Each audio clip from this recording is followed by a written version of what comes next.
đây này ngọt nia chụp này mà đòn thiệt thôi ngàyนี้một trong bằng hai nhẹ ngọt nia ông phi mà tô Honda Click Click thì năm đi còn thấy nước có đôi khi còn thấy phí đài ngàyนี้trong vậy đã tô ông phi của con sao bàนี่คือ Honda Click สิริឆ្នាំ2023ច្រឡំ22បាទ23ចឹងរូបរាងជាមួយនឹងនេះ Honda Click សិរីឆ្នាំ2021បាទ21មានតែបែបនេះហើយ23រំតែមានតែខុសបែបនេះទេហើយម៉ូតូមានពណ៌ដូចគ្នាក្រហមខ្មៅហើយសដូចគ្នាឥឡូវយកវាសារវាមានតែ Click 125 23មានតែពណ៌ខ្មៅហ្នឹងក៏ប្រៀបធៀបមកទៅClick 23នេះគឺមានតែម៉ូតូ Click តែប៉ុណ្្នឹងហើយនៅទូខាងមុខអត់មានតែទេអត់មានអីបញ្ជាក់ទេដូច Click 160ពេលទៅសេដាក់160ជាប់តែអញ្ចឹងតែដល់ពេលសេរីដល់ពេល5នេះអត់មានទេលៀនទេ NSX នេះគឺការនាំចូលដោយក្រុមហ៊ុន NSX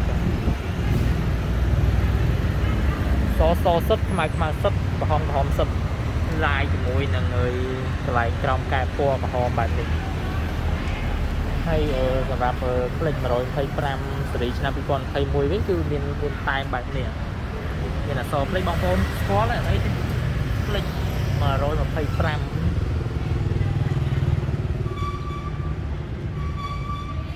ឥឡូវយើងមកនិយាយពីប្រព័ន្ធថ្មីដែលវាអាប់ដេតទៅលើប្រភេទម៉ូតូណានេះគឺ Click 125សេរីឆ្នាំ2021វាប្រើសោចាក់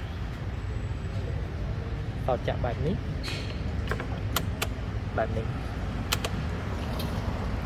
ហើយកុងទ័របែបនេះកុងទ័រនៅលើមាន function មួយចំនួនមានដូចជាសញ្ញោភ្លើង pha code ភ្លើង check ពណ៌កណ្ដៅហើយនឹង idling stop Click 125សេរី2023គឺមានកន្លែងមួយទៀតគឺកន្លែងមើលភ្លើងអង្គុយបាទហើយនឹងកន្លែងភ្លើងបញ្ជាក់ sound smart key អូខេឥឡូវយើងមកនិយាយពីប្រភេទ sound ធម្មតានេះបានតែយើងកាច់បើក sound បញ្ឆេះអញ្ចឹងណាអញ្ចឹងប្រភេទប្រើ sound ចាក់គឺវាមាន Maravet ធ្វើដើម្បីអីគឺនៅពេលដែលម៉ូតូអស់អង្គុយ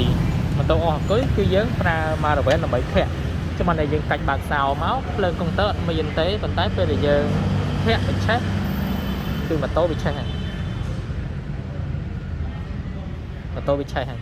អញ្ចឹងវាធ្វើបែបហ្នឹងដើម្បី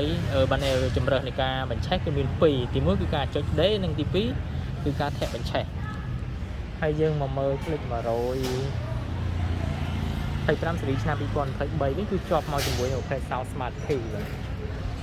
នេះគឺ Sound Smart Key របស់វា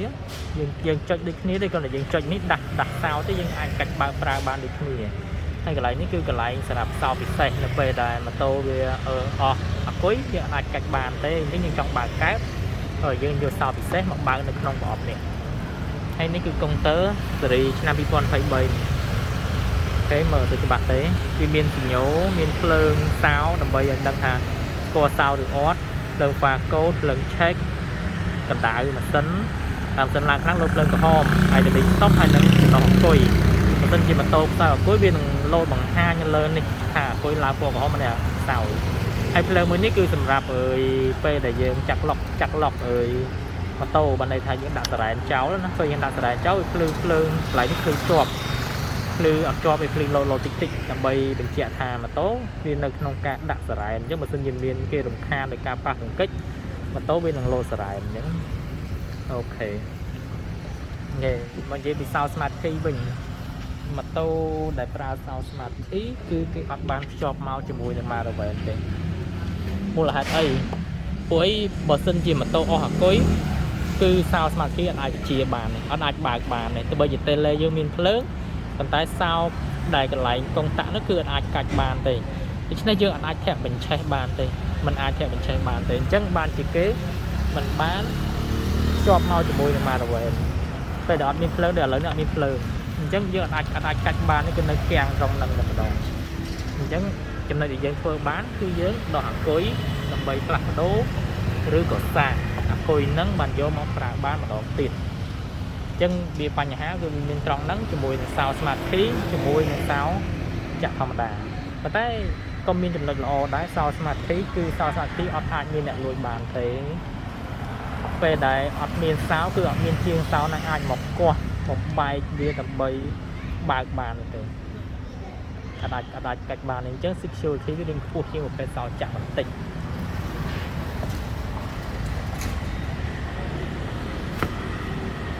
មិនយ៉ាងមិនដែរបងប្អូនសម្រាប់ការណែនាំប៉ុណ្ណេះបើសិនជាបងប្អូនមានចម្ងល់ទេអាច comment សួរបន្ថែមបាន